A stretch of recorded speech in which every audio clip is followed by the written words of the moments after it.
Assalamualaikum warahmatullahi wabarakatuh. Perkenalkan, nama saya Tuti Nabila, NIM 2519066. Saya berasal dari kelas PTIK 4B.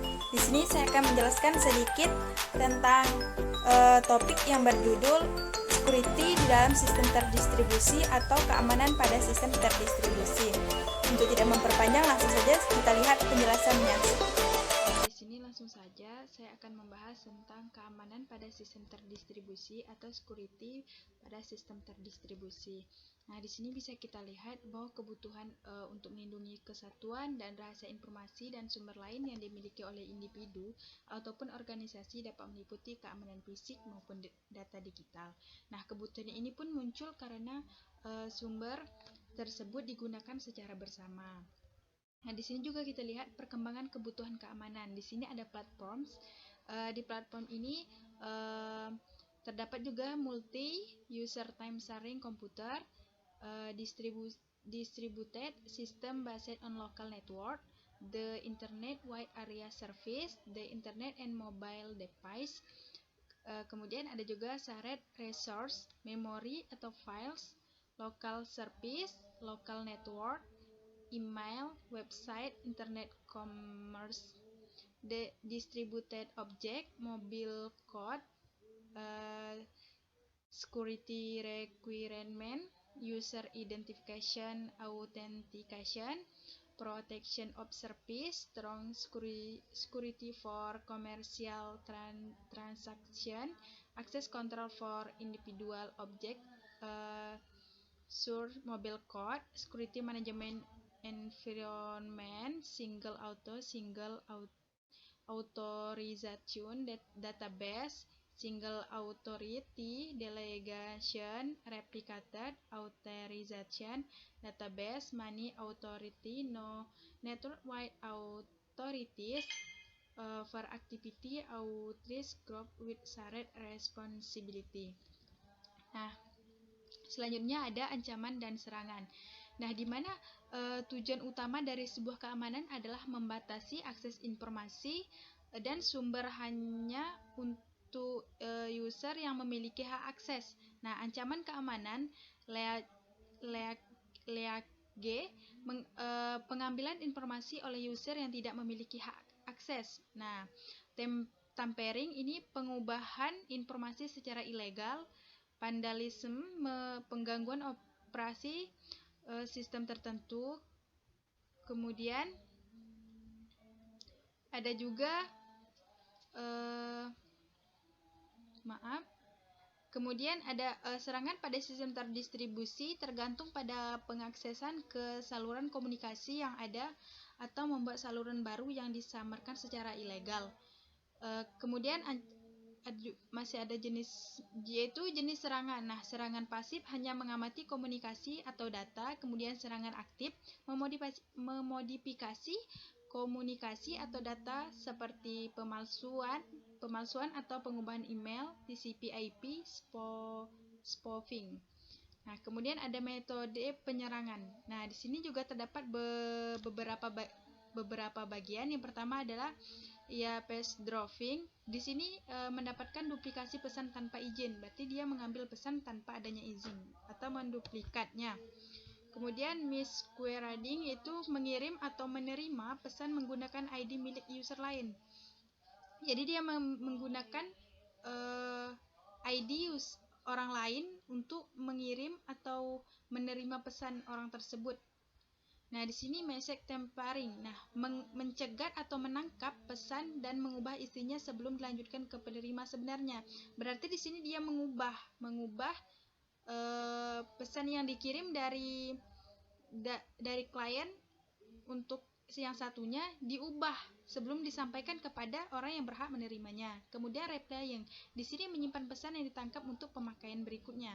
Kemudian denial of service. Di sini membanjiri saluran atau sumber lain dengan pesan yang bertujuan untuk menggagalkan pengaksesan oleh user lain. Selanjutnya, ancaman dari mobile code. Nah, mobile code di sini terdapat juga beberapa bagian. Pertama, mobile code. Kode yang di-load ke sebuah proses dari remote server dan dijalankan secara lokal. Contohnya kode Java applet. Kemudian JVM Security, di sini setiap lingkungan eksekusi Java mobile code diatur oleh security manager. Contohnya, applet tidak diizinkan menulis atau membaca file lokal.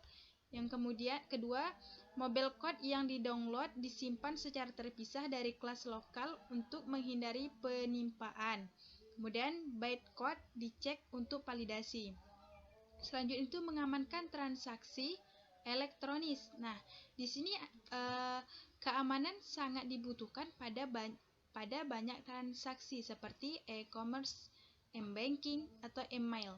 Nah, transaksi elektronik dapat berjalan secara aman jika dilindungi dengan kebijakan dan mekanisme keamanan. Contohnya, pembeli harus dilindungi terhadap kode nomor kredit selama pengiriman dan juga terhadap penjual yang tidak bersedia mengirimkan barang setelah menerima pembayaran. Vendor harus menerima pembayaran sebelum barang dikirim sehingga dapat memvalidasi calon pembeli sebelum membeli mereka akses.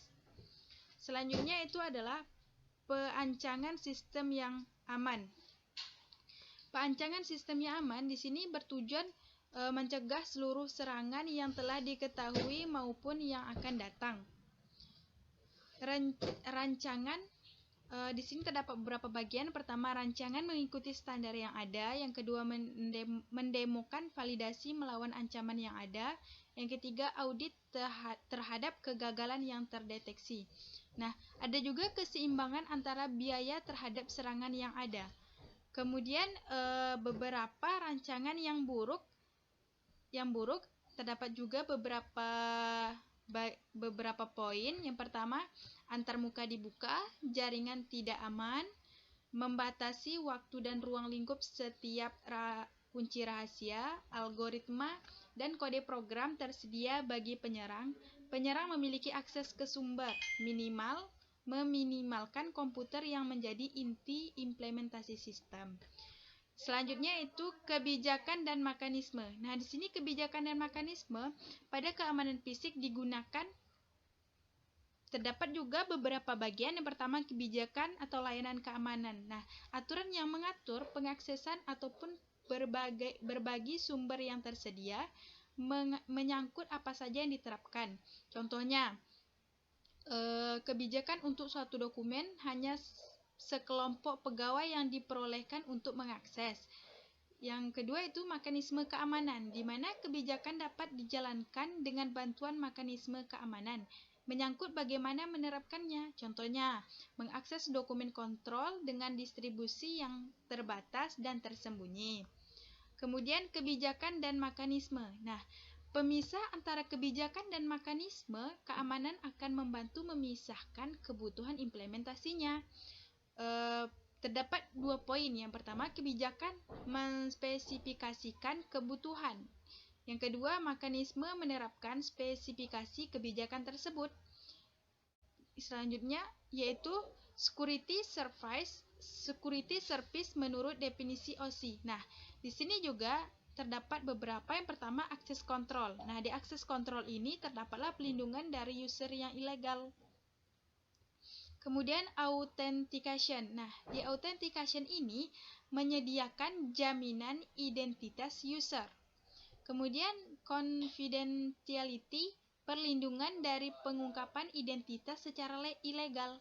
Kemudian integrity, perlindungan dari pengubahan data secara ilegal. Kemudian non-repudiation.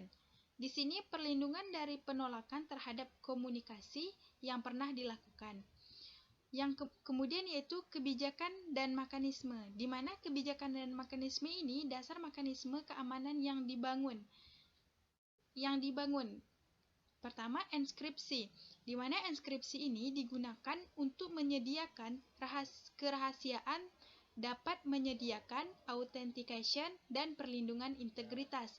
Yang kedua itu digital signature, di mana digunakan untuk menyediakan authentication, perlindungan, integritas, dan non-repudiation.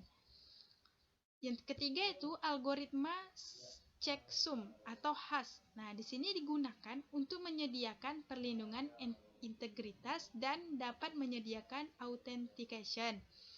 Selanjutnya itu adalah teknik keamanan, di mana teknik keamanan ini adalah enskripsi, adalah proses pengkodean pesan untuk menyembunyikan isi. Algoritma enskripsi modern menggunakan kunci atau key.